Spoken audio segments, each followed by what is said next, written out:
श्यामं चतुर्भुजं नमामि श्रीबालकृष्णं यशोदोत्सङ्गलालितं पूतना सुपयः पान रक्षिता शेषबालकम्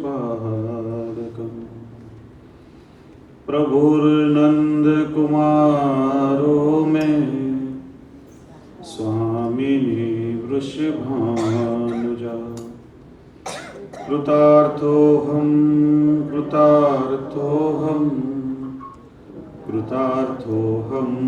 न संशय स्वामिनी भावसंयुक्ता भगवद्भावभावितः अत्यलौकिकमूर्ति श्रीवल्लभः शरणं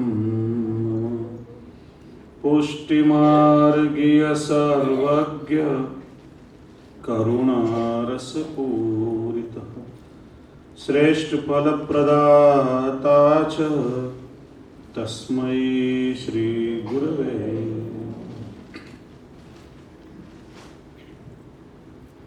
આપ સૌ શ્રી વલ્લભના લાડીલા કૃપાપાત્ર શ્રી વલ્લભ ચરણાનુરાગી ભગવત ગુણગાન અનુરાગી ભગવદી વૈષ્ણવજનો, ખૂબ સુંદર અવસર છે.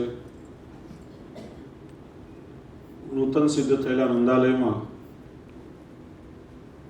પ્રથમ વખત જ દર્શનનું સૌભાગ્ય મને મળ્યું, કારણ કે ઘણા સમય પછી હું અહીં આવી શક્યો છું. અમને ખૂબ ખૂબ પ્રસન્નતા છે. શ્રીજી બાવાના દર્શન, આરતી અને ઝાંખીનો લાભ મળ્યો.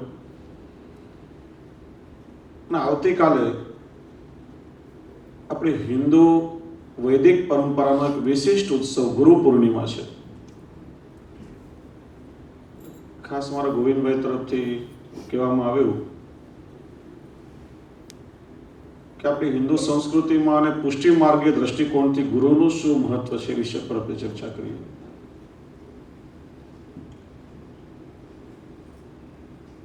પહેલી વાત તો એ કે પુષ્ટિ માર્ગ એ સનાતન હિન્દુ વૈદિક ધર્મનો પાયો છે. શ્રી મહાપ્રભુજી પુષ્ટિ માર્ગના આચાર્ય તો છે જ, પણ વિશ્વ આખાનો ઉત્કર્ષનો સહજ સુંદર માર્ગ આપે બતાવ્યો. એટલે આખું વિશ્વ શ્રી મહાપ્રભુજીને જગત ગુરુ તરીકે પણ અભિવંદન કરે છે. હિન્દુ ધર્મના પાયાના 4 ગ્રંથો વેદઃ કૃષ્ણ વાક્યાની વ્યાસ સૂત્રાની ચૈવહી સમાધિ ભાષા વ્યાસસ્ય પ્રમાણંત ચતુષ્ટયમ.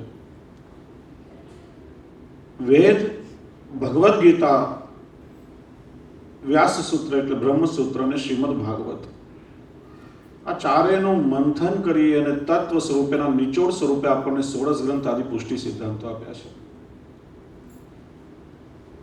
હિન્દુ ધર્મમાં જેટલા પણ સંપ્રદાયો છે આ બધાનું મૂળ એ વેદ છે. કારણ કે વેદ એ હિન્દુ ધર્મની ઉત્પત્તિના ગ્રંથો છે. જ્યારથી વેદ પ્રગટ થયા ત્યારથી આપણી વૈદિક પરંપરા અસ્તિત્વમાં આવી છે. વિશ્વના જો બીજા પ્રમુખ ધર્મોનો આપણે અભ્યાસ કરીએ અને એનો ઇતિહાસ જોઈએ તો 2500 થી 3500 વર્ષનો સમયગાળો મળશે. આપણી પરંપરાઓ એટલી પ્રાચીન છે કે ભગવાન શ્રી કૃષ્ણને પ્રાગટ્ય થયે 5239 વર્ષ થયા. રામચંદ્રજીને 8,69,238 વર્ષ થયા. યુગાંતરનો ફરક છે આખો. એમની પણ જો રઘુવંશની, સૂર્યવંશની પરંપરા જોઈએ તો લાખો વર્ષ. એટલે આપણી ભારતીય સંસ્કૃતિ વૈદિક સંસ્કૃતિ કહેવાય છે.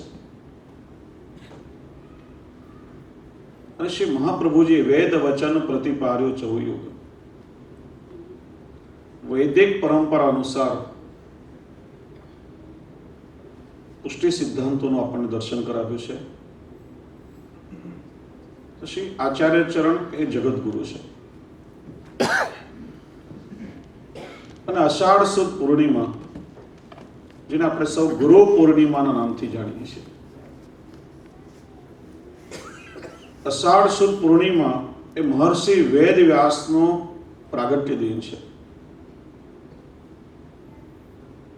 અને મહર્ષિ વેદ વ્યાસે વેદોની સંરચના કરી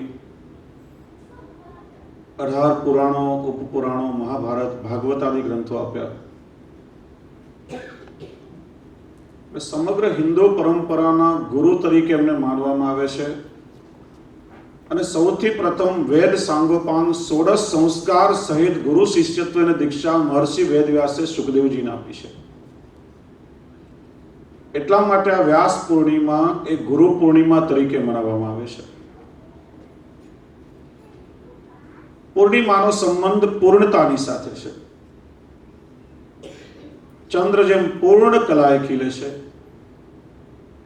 એમ ગુરુ એ પણ પૂર્ણતાનું પ્રતીક છે, જે પોતાના શિષ્યને લઘુતામાંથી ગુરુતા તરફ લઈ જાય એનું નામ છે ગુરુ. પૂર્ણિમાનો સંબંધ ચંદ્રની સાથે છે. એકમથી લઈને પૂર્ણિમા સુધી 1 કલાએ ચંદ્ર ખીલે છે અને સૂર્યના તેજથી પરિતપ્ત થઈને આખા વિશ્વને શીતળતાનું દાન કરે છે, એમ ગુરુ પણ પરમાત્માના તેજથી પરિતપ્ત થઈને પોતાના શિષ્ય સમુદાયને શીતળતાનું દાન કરે છે. ગુરુ એ માત્ર 2 અક્ષરનો શબ્દ સમૂહ નથી, પણ ગુરુ શબ્દમાં સમગ્ર શાસ્ત્રોનો સાર સમાયેલો છે. ગુ એટલે અંધકાર, રુ એટલે તેને દૂર કરનાર. માનવીના જીવનમાં 2 પ્રકારના અંધકાર હોય છે.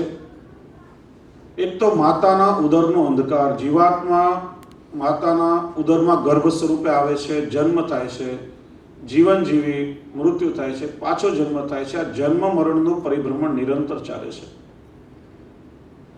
તો માતાના ઉદરના અંધકારમાંથી એને મુક્ત કરી અને મોક્ષ સુધી પહોંચાડે એનું નામ છે ગુરુ. બીજો અંધકાર એ અજ્ઞાનતાનો અંધકાર.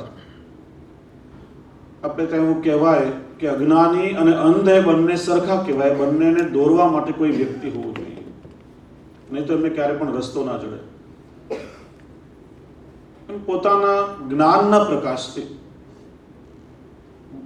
શિષ્યના હૃદયમાં જ્ઞાનની જ્યોત પ્રગટાવીને એની અજ્ઞાનતાનો અંધકાર દૂર કરે અને જ્ઞાનના પ્રકાશમાં પ્રભુના દર્શન કરાવે એનું નામ છે ગુરુ. આપણે હિન્દુ વૈદિક પરંપરામાં ગુરુને પરમાત્માનું જ અવર સ્વરૂપ માનવામાં આવે છે. એમાં કોઈ પણ પ્રકારની ભેદ દ્રષ્ટિ નથી હોતી. અને એટલા માટે કબીરજી જેવા મહાપુરુષે કહે છે કે ગુરુ ગોવિંદ દોનો ખડે કિनको લાગુ પાય, બલિહારી ગુરુદેવ કી ગોવિંદ દિયો દેખાય. એમાં 2 પ્રકારના ભાવ વિચારાયા છે કે ગુરુ અને પરમાત્મા બંને ઉભા છે, તો પ્રથમ વંદન કોને કરવું? તો કે પ્રથમ વંદન મારા ગુરુને કરવું કે જેણે મને પરમાત્મા સુધી પહોંચાડ્યા, પરમાત્માનું દર્શન કરાવ્યું છે. અને બીજો એવો પણ ભાવ છે કે બલિહારી ગુરુદેવ કી ગોવિંદ દિયો દેખાય. હું જ્યારે ગુરુદેવને વંદન કરવા માટે ગયો ત્યારે ગુરુએ મને ગોવિંદ તરફ ઈશારો કરીને માર્ગ બતાવ્યો કે તું પ્રભુના ચરણમાં જઈને નામ. પણ ગુરુનું એક વિશિષ્ટ મહત્વ પ્રત્યેક માનવીના જીવનમાં હોય છે. અને જીવનમાં ગુરુના શરણમાં આપણે જઈએ, ગુરુનો આદર કરીએ, ત્યારે જ માનવ જીવનનો ઉદ્ધાર થઈ શકે છે. શાસ્ત્રોમાં 10 પ્રકારના ગુરુ બતાવ્યા છે. વિષય થોડો ગહન થઈ જશે, પણ આપણા લોક સાહિત્યમાં 5 પ્રકારના ગુરુઓનું વર્ણન છે, જેની આપણે અહીંયા ચર્ચા કરીએ. સૌથી પહેલા સંસ્કાર ગુરુ. સંસ્કાર ગુરુ એ માતા પિતા કહેવામાં આવે છે. બાળકનો જન્મ થતા સૌથી પહેલો સંબંધ એનો માતા પિતાની સાથે થાય છે. માતા પિતા પોતાના ઉત્તમ સંસ્કારોનું બીજ રોપી અને બાળકના જીવનના પાયાનું નિર્માણ કરશે, સંસ્કારનો પાયો એનો ઘડે છે. માતા પિતા ગુરુ સુધી પહોંચાડે છે અને ગુરુ એમને પ્રભુ સુધી પહોંચાડવાનો માર્ગ બતાવે છે. એટલે પ્રથમ આદર જીવનમાં માતા પિતાનો થવો જોઈએ. હું તો ઘણી વાર કહું કે ઠાકોરજીના દર્શન કોને થાય? જેના પર ઠાકોરજીની કૃપા થાય. ને બધાને કઈ પ્રભુના દર્શન થતા નથી. પ્રભુ વિચારે છે કે મારે અમુક જીવ પર કૃપા કરવી છે ને પ્રભુના દર્શન થાય. પણ જેમના કારણે આપણને આ શરીર મળ્યું છે, જેમણે આ શરીરને જન્મ આપ્યો છે, એ માતા પિતા પણ આપણા માટે ભગવત તુલ્ય છે. એમનો આદર પણ ભગવત તુલ્ય જીવનમાં થવો જોઈએ. એટલા માટે જ આપણી વૈદિક પરંપરા કહે છે માતૃદેવો ભવ, પિતૃદેવો ભવ. એમનો જીવનમાં ભગવત તુલ્ય આદર થવું જોઈએ. એમનું સ્થાન જીવનમાં એક આદરણીય અને ઉચ્ચ સ્થાન છે. માતા પિતા એ સંસ્કાર ગુરુ. પોતાના ઉચ્ચતમ આદર્શો અને સંસ્કારો એ આચરણમાં મૂકી અને પોતાના બાળકના જીવનમાં એ સંસ્કાર ઘડે છે. જો વૈષ્ણવ માતા પિતાની બહુ મોટી જવાબદારી છે. આપણા બાળકોમાં ઉત્તમ સંસ્કારો એ આપણે જાતે આચરણમાં મૂકી અને બાળકોને સમજાવવા જોઈએ. આપણે જો ઈચ્છીએ કે આપણા બાળકો સંસ્કારી બને, એક સારા ભગવદીય વૈષ્ણવ બની શકે, તો એ માટેના સંસ્કારો આપણે જાતે આચરણમાં મૂકી અને બાળકોને બતાડવા પડે. ઘણી વાર આપણે લોકો કહીએ કે બેટા આમ કરો, અમુક વસ્તુ કરો, તમારે ઠાકોરજીની સેવા કરવી જોઈએ, સત્સંગ કરવો જોઈએ, હવેલીમાં દર્શન કરવા જવું જોઈએ. બાળકોને આપણે અવારનવાર કહેતા હોઈએ, પણ એ વસ્તુ જો આપણા જ આચરણમાં ન હોય તો બાળકોમાં એ સંસ્કાર ક્યારે પણ આવશે નહીં. સંતાન એ માતા પિતાના સંસ્કારનું પ્રતિબિંબ કહેવામાં આવે છે. આપણું જેવું આચરણ હશે, બાળકો હંમેશા ઓબ્ઝર્વેશન કરતા હોય છે, નિરીક્ષણ કરતા હોય છે કે અમારા મા બાપ શું કરે છે. તમે તમારા વડીલોનો ઘરમાં આદર કરતા હશો, તમારા મા બાપની તમે સેવા કરતા હશો, અને તમારા સંતાનો જે જોશે તો એ ચોક્કસ તમારી પણ સેવા કરશે, તમારો પણ એટલો જ આદર કરશે. પણ તમારા વડીલોની ઘરમાં તમે ક્યારે પણ સેવા નહીં કરી હોય અને બાળકો પાસે જો તમે અપેક્ષા રાખશો તો એ પછી વ્યર્થ છે.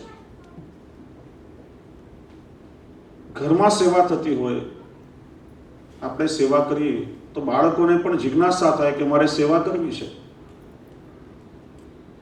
પણ મોટે ભાગે એવું જોવામાં આવે છે, બાળકો જ્યારે આપણે સેવા કરતા હોઈએ ત્યારે પાસે આવે ને, ચલ દૂર ભાગ, હજી તારે બહુ વાર છે, હમણાં તારે અહીં આવવાની કઈ જરૂર નથી, આપણે એને જાકારો આપીએ છીએ.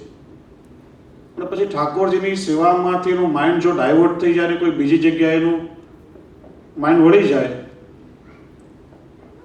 એની રુચિ ક્યારે પણ ઠાકોરજીની સેવામાં નહીં રહે. આજે 80% વૈષ્ણવ મા બાપો જેમના ઘરમાં સેવા બિરાજે છે એને ચિંતા છે કે અમારા પછી અમારા ઠાકોરજીનું શું થશે, પાછા ગુરુ ઘરે તો નહીં પધરાવી દેવા પડે. એનું કારણ નાનપણથી આપણા બાળકોને ક્યારે પણ આપણે રુચિ જગાડવાનો પ્રયત્ન કર્યો નથી, ક્યારે પણ વાળ્યા નથી. એટલા માટે આપણે એક બહુ સુંદર પરંપરા છે કે જે વૈષ્ણવના ઘરમાં પુષ્ટિકરણ થયેલા ઠાકોરજીની સેવા બિરાજતી હોય, એમના બાળકોને નાના ખેલવાના ઠાકોરજી લોકો પધરાવી આપે કે જે પુષ્ટાવેલા ન હોય, એમાં સ્વરૂપનો આવિર્ભાવ નથી, એટલે કોઈ પ્રકારના અપરાધથી ડરવાની જરૂર નથી. વડીલો જેમ જેમ ઘરમાં ઠાકોરજીની સેવા કરે ને જોઈ જોઈને બાળકો પણ બધી ક્રિયા કરવાનો પ્રયત્ન કરીને એ રીતેની રુચિ ઠાકોરજીની સેવામાં લાગેલી રહે. મારો મુંબઈનો જ અનુભવ તમને કહું. મારા એક ભગવદી વૈષ્ણવ સેવક 3 પેઢીથી ઘરમાં ઠાકોરજીની સેવા બિરાજે. ખૂબ સુંદર રાજ સેવાનો ક્રમ, અને નાનો એમનો 6 વર્ષનો પૌત્ર અને 7 વર્ષની પૌત્રી, એ પણ ખૂબ જિજ્ઞાસાથી જે પ્રમાણે દાદા દાદી ઘરમાં સેવા કરે એમને ખેલવાના એવા ઠાકોરજી પધરાવી આપે, બધી જ ચેષ્ટાઓ ઠાકોરજી સાથે કરે, ખેલે અને પ્રેક્ટિસ કરે સેવાની. 5 વર્ષ પહેલા દિવાળીના દિવસો, પેલા બાળકને ફટાકડા ફોડવાની ઈચ્છા થઈ. દાદાને કહ્યું કે દાદા હું નીચે ફટાકડા ફોડવા જાઉં મારા ઠાકોરજી અહીંયા બિરાજે, ઠાકોરજીને પણ સાથે લઈ જાઉં, હું એકલો કેમ ફટાકડા ફોડું? મારા પ્રભુને પણ આનંદ આવવો જોઈએ ને. દાદા કે બેટા ઠાકોરજીને આપણાથી નીચે ના લઈ જવાય. પણ બાળકની ભાવના જો કેટલી ઉત્તમ કે પહેલા માળની બાલ્કનીમાં ટેબલ પર આસન બિછાવી ઠાકોરજીને ત્યાં પધરાવ્યા ને પોતાના ઠાકોરજી દ્રષ્ટિ કરે એ રીતે નીચે જઈને એને ફટાકડા ફોડ્યા. હું એકલો કેમ આનંદ લઉં? મારા પ્રભુને પણ સાથે આનંદ મળવો જોઈએ. આ ભાવના નાનપણથી એવી રીતે બાળકોમાં આપણે ડેવલપ કરવી જોઈએ. રુચિ જગાડવાનો આપણે સતત પ્રયત્ન કરવો જોઈએ. કારણ કે બાળકો એ આપણા સંસ્કારનું પ્રતિબિંબ છે.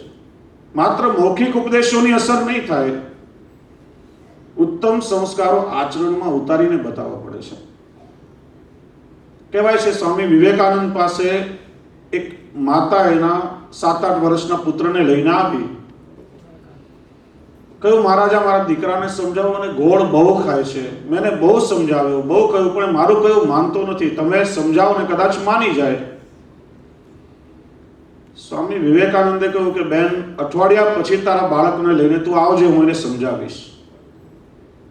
અઠવાડિયા પછી પેલી માં એના દીકરાને લઈને આવી અને એમને સમજાવ્યું કે બેટા ગોળ બહુ નહીં ખાવો જોઈએ, સુગર વધી જશે, તને ડાયાબિટીસ થશે, લોહીમાં વિકાર થશે, શરીરમાં સોજા ચડશે. થોડી બહુ વાતો એને સમજાવીને બાળક માની ગયો અને ગોળ ખાવાનું છોડી દીધું. પેલી માતાએ કહ્યું કે મહારાજ, આટલી નાની વાત કહેવા માટે તમે 7 દિવસનો સમય બગાડ્યો. આ વાત તમે 7 દિવસ પહેલા પણ કહી શકતા હતા.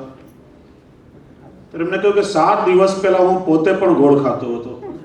જ્યાં સુધી હું ખાવાનું છોડું નહીં ત્યાં સુધી મારી વાતની અસર કેવી રીતે થાય?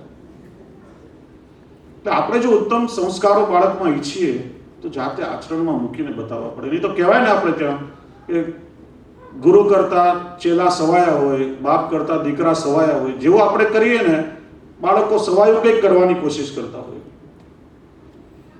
આપણે બાળકોને સમજાવીએ કે ધૂમ્રપાન સ્વાસ્થ્ય માટે હાનિકારક છે, વ્યસન નહીં હોવું જોઈએ, પણ બાળક આપણને જે દિવસે પિતા જોવે ને એ ચોક્કસ બહાર જઈને કોશિશ કરે, પછી આપણી વાતની અસર ન થાય. આપણે ત્યાં હાસ્ય કલાકારો એક બહુ સરસ વાત કહે છે કે પિતા એના દીકરાને કહ્યું કે બેટા એક પોસ્ટકાર્ડ લઈ આવો. દીકરો પોસ્ટકાર્ડ લેવા ચાલ્યો, પણ રસ્તામાં એને યાદ આવ્યું કે ખિસ્સામાં કંઈ પૈસા નથી ને મફતમાં તો નહીં આવે. પાછો ઘરે આવ્યો, કહ્યું પપ્પા રૂપિયા આપો તો પોસ્ટકાર્ડ લઈ આવો. પપ્પાએ કહ્યું કે બેટા રૂપિયામાં તો સૌ લાવે, મફતમાં લાવ તો મારો દીકરો સાચો. પેલો ઘરમાંથી ચાલ્યો અને ચાલતા ચાલતા જો રસ્તામાં કોઈએ લખી અને ફેંકી દીધેલું એક પોસ્ટકાર્ડ પડ્યું હતું. એને ઉપાડી લીધું, લાવ્યો, ઘરે આવીને એના પપ્પાના હાથમાં મૂક્યું, કહ્યું પપ્પા આ પોસ્ટકાર્ડ. અને પપ્પાએ કહ્યું કે બેટા આ તો લખેલું છે, મારે તો કોરું જોઈએ. તરત જ દીકરાએ જવાબ આપ્યો કે પપ્પા કોરા પર તો સૌ લખે, લખેલા પર લખ તો મારો બાપ સાચો. આપણા જીવનમાં પણ ઘણીવાર એવું થતું હોય છે. ક્યારેક કેલિફોર્નિયામાં ધરતીકંપ થાય, ક્યારેક મહારાષ્ટ્રના લાતુરમાં થાય, કે ક્યારેક ગુજરાતમાં અને કચ્છમાં થાય, ત્યારે સફાળા લોકો બેઠા થઈ જાય, દાનનો પ્રવાહ વહાવે, થોડા સમયમાં નવી ઇમારતો ચણાઈ જાય, જનજીવન બધું થાળે પડી જાય ને લોકો પછી એને ભૂલી પણ જતા હોય છે. પણ આપણા લોકોના ઘરોમાં આજે સતત સંસ્કારોનું કંપન ચાલી રહ્યું છે અને આપણે વૈષ્ણવો એના પ્રત્યે બહુ જ બેદરકાર છીએ. કારણ કે આપણા લોકોની એ પરિસ્થિતિ આજે છે કે ધર્મને આપણે લોકોએ ખાલી વડીલો પાસેથી વારસામાં મિલકત મળે એ રીતે સ્વીકાર્યો છે. નાનપણમાં બ્રહ્મસમન લેવડાવી લીધું, કંઠી બંધાવી લીધી, આપણે બાંધી લીધી. ક્યારે પણ આપણી ધાર્મિક પ્રણાલિકાઓ કે પરંપરાઓ કે આપણી આચરણ પદ્ધતિને આપણે લોકો સમજવાનો પ્રયત્ન કરતા નથી. નાનો પ્રશ્ન તમને પૂછું, બધા જ પુષ્ટિ માર્ગી વૈષ્ણવ તો ઘણીવાર પૂછું છું, કયા દિવસે તમને બ્રહ્મસમન થયું હતું? યાદ હોય તો આંગળી ઊંચી કરીને કહો. 99% વૈષ્ણવને ખબર નથી હોતી, 1% કદાચ જિજ્ઞાસાથી ધ્યાનમાં રહેતું હોય. હા, બીજો એક પ્રશ્ન પૂછું તમને, પુષ્ટિ માર્ગને પ્રગટ થયા કેટલા વર્ષ થયા? કહેશો કોઈ મને? હા,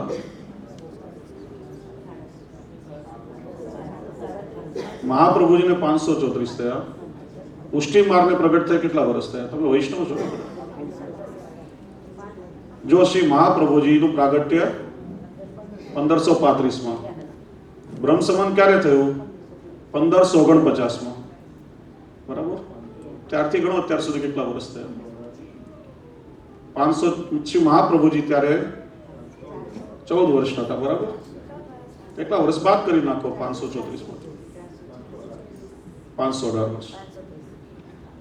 નાની નાની બાબતો છે. આપણા બાળકો જ્યારે આપણને પૂછે ને, આપણી પાસેનો કોઈ જવાબ હોતો નથી.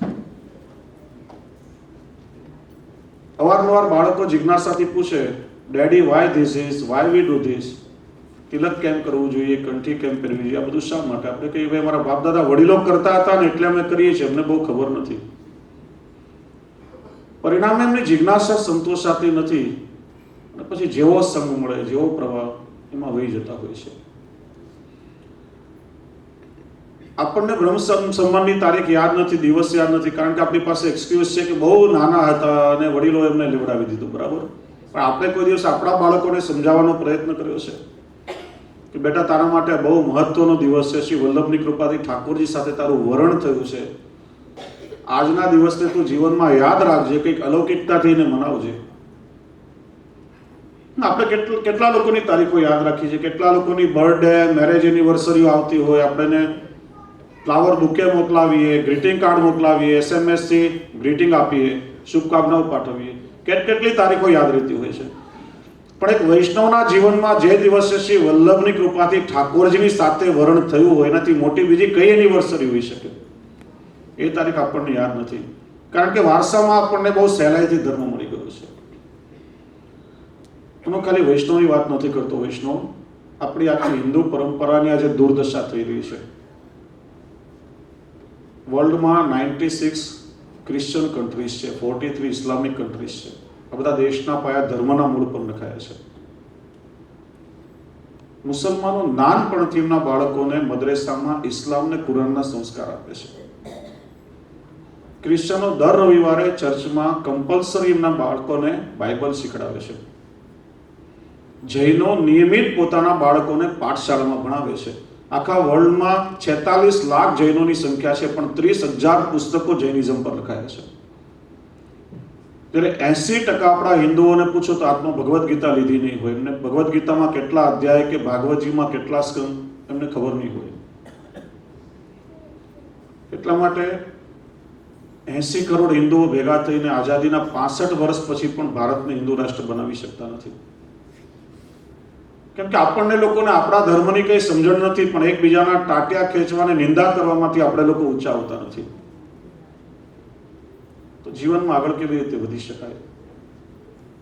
મારે એટલું જ કહેવું છે કે જે આપણો સ્વધર્મ છે, આપણી પરંપરા છે, આ બધી જ વસ્તુના સંસ્કાર પાયામાંથી ઘરમાં મળવા જોઈએ.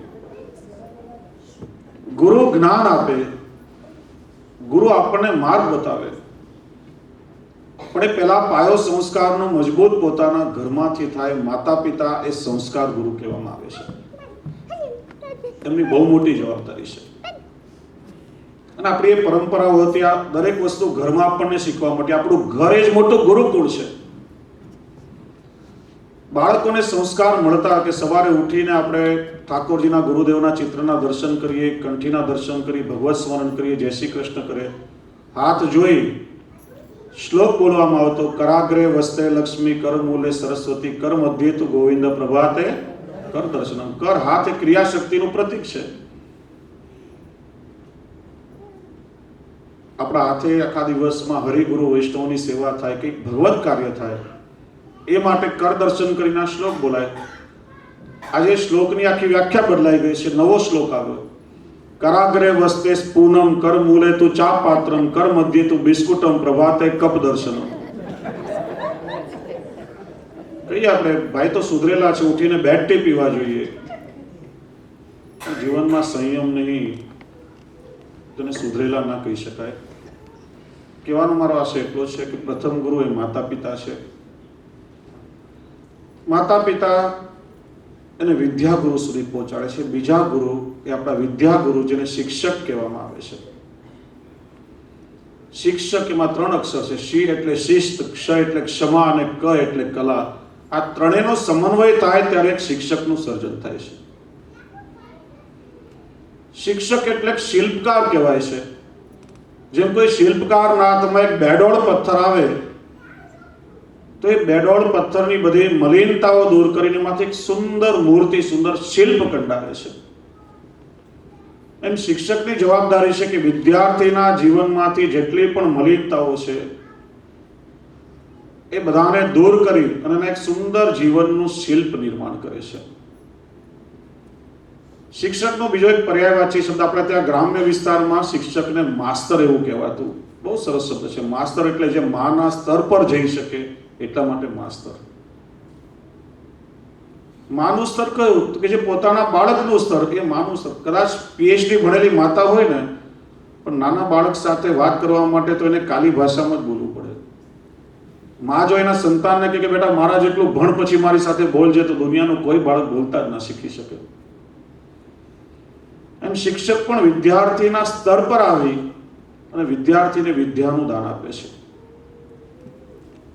અને ભણતર અને ગણતર દ્વારા એના જીવનનું ઘડતર કરતો હોય છે.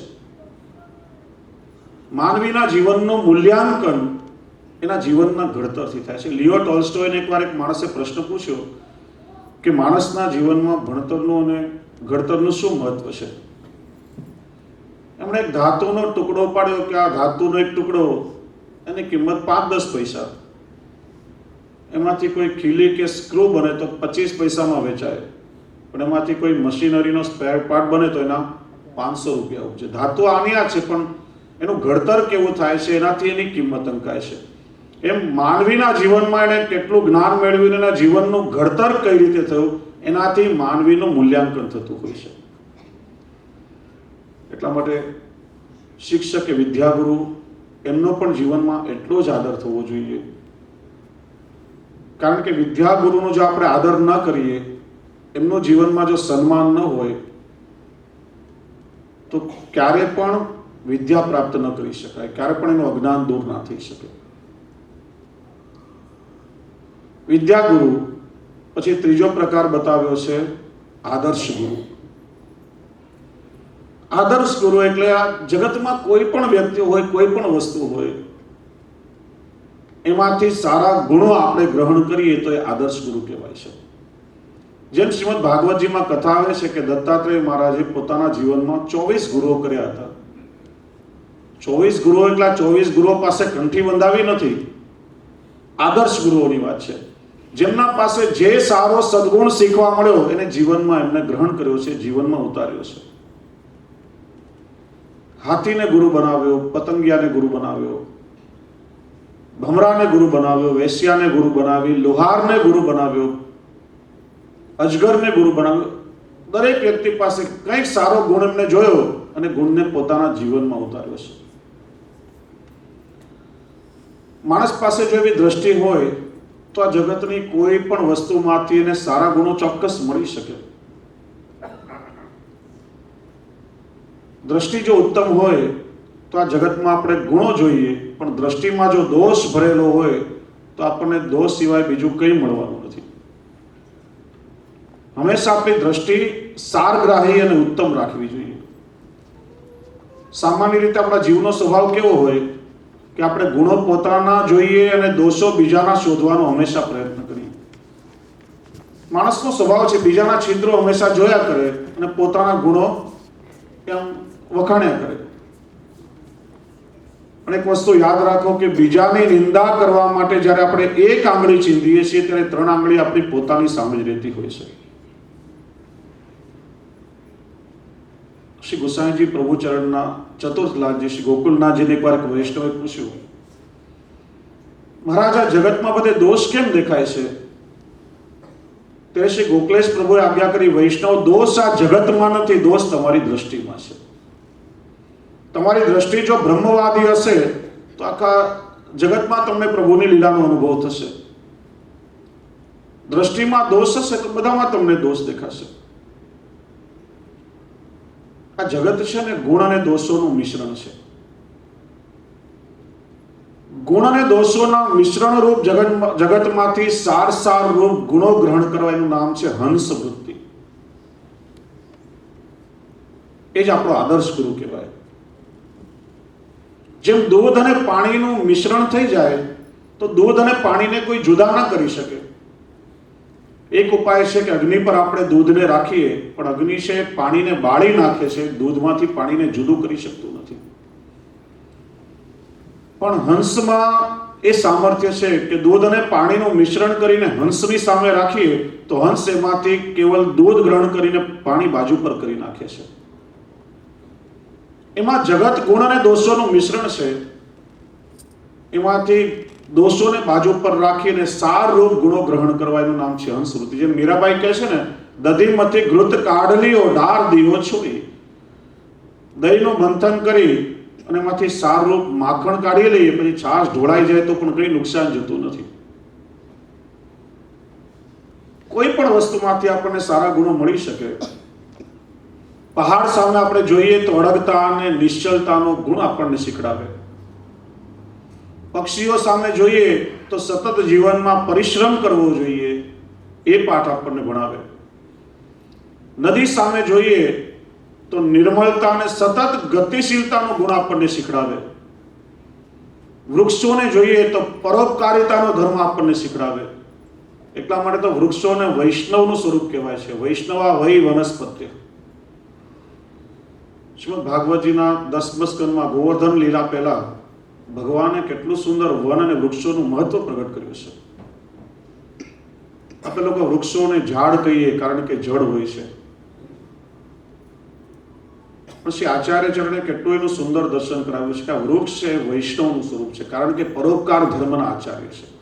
આપણે જો પરોપકારી વૃત્તિ કે વૈષ્ણવતા શીખવી હોય ને, વૃક્ષ પાસેથી શીખવી જોઈએ. પર્યાવરણવાદીઓ પાસે આપણે સાંભળ્યું હોય કે એક વૃક્ષ 10 સંતાન તરીકેની ગરજ સારે છે. વધારેમાં વધારે વૃક્ષારોપણ કરવું જોઈએ. 50 વર્ષની એક વૃક્ષની લાઈફ માનીએ તો 50 વર્ષમાં 1 ટન ઓક્સિજન આપે છે, કાર્બન ડાયોક્સાઇડને શોષી લે છે, દરિયાના ખારને કે રણને આગળ વધવા દેતું નથી. એટલે પર્યાવરણની સમતુલા બેલેન્સ જાળવી રાખે છે. પણ આચાર્ય ચરણે કેટલું સુંદર દર્શન કરાવ્યું છે કે 12 અવસ્થામાં વૃક્ષ માનવ પર કેટલો ઉપકાર કરે છે. વૈષ્ણવ કોને કહેવાય અને માનવ કોને કહેવાય? માનવ ધર્મ આપણા દેહનો ધર્મ છે, કારણ કે આ માણસનું શરીર મળ્યું એટલે આપણા દેહનો ધર્મ છે. એકબીજા સાથે હળી મળીને રહીએ, બધા સાથે પ્રેમથી વર્તાવ કરીએ, સદભાવ રાખીએ, કોઈને તકલીફ હોય તો એકબીજાને આપણે મદદરૂપ થઈએ, એ આપણો માનવ ધર્મ છે. પણ વૈષ્ણવ ધર્મ આપણને 2 ડગલા આગળ લઈ જાય છે. કોઈ આપણને સતાવે, કોઈ આપણને ત્રાસ આપે, આપણને દુઃખ આપે, પણ એ દુઃખ સહન કરીને પણ બીજાનું દુઃખ દૂર કરવા માટે હંમેશા તત્પર રહેતા હોય, એ વૈષ્ણવતાનું લક્ષણ છે. આજે માણસે પોતાના સ્વાર્થ માટે જંગલો ઉજાડી નાખ્યા, વૃક્ષોનું નિકંદન કાઢી નાખ્યું, પણ 12 અવસ્થામાં માણસ પર ઉપકાર કરે છે. સૌથી પહેલા વૃક્ષનું મૂળને જડ કહેવાય, એમાંથી જડીબુટી બને. માણસનું મૂળ એના પ્રાણ છે. માણસ બીમાર થાય ત્યારે જડીબુટીનો ઔષધિ તરીકે ઉપયોગ કરે છે. પોતાના મૂળ આપીને આપણા મૂળની રક્ષા કરે છે. ત્યાર પછી એના બીમાંથી તેલ બને, અચાર, ઔષધિ, અનેક પ્રકારનો ઉપયોગ થાય છે. વૃક્ષનું થડ એટલે એનો આધાર કહેવાય. આપણે મકાન બનાવવા માટે સ્તંભ તરીકે, ઘરના આધાર તરીકે વૃક્ષના થડનો ઉપયોગ કરીએ છીએ. પોતાનો આધાર આપીને આપણા ઘરનો આધાર બને છે. વૃક્ષની છાલ એટલે એના વસ્ત્ર. સંન્યાસીઓ જે વલકલ વસ્ત્ર પહેરે વૃક્ષની છાલમાંથી બને છે. પોતાનું વસ્ત્ર આપી આપણા તનને ઢાંકે છે. એના પાંદડા એટલે વૃક્ષની શોભા. અહીંયા વિન્ટરમાં બધા પાંદડા ખરી જાય તો કેવા ઝાડ લાગે, છૂટા. પાંદડાથીની શોભા છે. આપણા ઘરની શોભા વધારવા માટે એના પાંદડાનો તોરણ તરીકે ઉપયોગ કરીએ છીએ. પોતાની શોભા આપીને આપણા ઘરની શોભા વધારે છે. વૃક્ષના ફૂલ એટલે વૃક્ષનો શિંગાર કહેવાય. આપણે માળા શિંગાર માટે ફૂલનો ઉપયોગ કરીએ છીએ. ફૂલની સુગંધ પોતે ભઠ્ઠીમાં ઉકળે, પીસાય, પીલાય, પોતાનું અસ્તિત્વ ખલાસ કરી નાખે, પણ પોતાની સુગંધ આપી અને આપણા તનની દુર્ગંધને દૂર કરે છે, અત્તર બને છે. પછી વૃક્ષના ફળ, ફળ એટલે એનું સંતાન કહેવાય, કારણ કે ફળમાંથી બીજ અને બીજમાંથી નવા વૃક્ષનું સર્જન થાય. માણસને ભૂખ લાગે ત્યારે ઝાડ પર આપણે પથ્થર મારીએ, પથ્થરના ઘા સહન કરીને પણ એ પોતાનું સંતાન આપણને ખાવા માટે અર્પણ કરી દે છે. એનો છાંયો પોતે કારતક માગસરની કડકડતી ઠંડી સહન કરે છે, વૈશાખ જેઠનો બળબળતી બપોરનો તડકો સહે છે, અને શ્રાવણ ભાદરવાનો અનરાધાર વરસાદ પણ સહે છે, પણ એની નીચે બેસનાર પ્રત્યેકને વિસામો અને શીતળ છાંયડો આપે છે. વૃક્ષના લાકડા, માણસને ભૂખ લાગે ત્યારે ચૂલો પેટાવવા માટે બળતણ તરીકે લાકડાનો ઉપયોગ કરે. પોતે અગ્નિમાં બળે છે, પણ આપણા પેટની અગ્નિને શાંત કરે છે. બળે છે એટલું જ નહીં, પેલા ચૂલા પર પાત્રો મૂક્યા હોય ને એની મેસથી મલિન થાય તો એની મલિનતા દૂર કરવા માટે વળી પાછું પોતાની રાખ પણ મૂકતું જાય છે.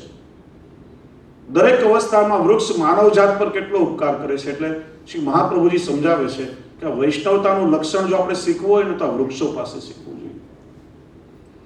દ્રષ્ટિ જો આપણી પાસે હોય, દરેક વસ્તુમાંથી આપણે સારા સદગુણો શોધી શકીએ. હમણાં ગઈકાલે મેં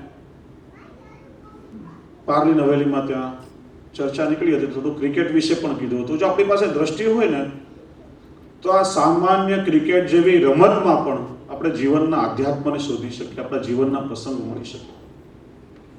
ક્રિકેટને આપણે રમતના રૂપમાં જોઈએ, પણ થોડી એવી દ્રષ્ટિ જો આપણી હોય, દ્રષ્ટિમાં જો ઉત્તમતા હોય તો એમાંથી પણ જીવનના પ્રસંગો આપણને મળે.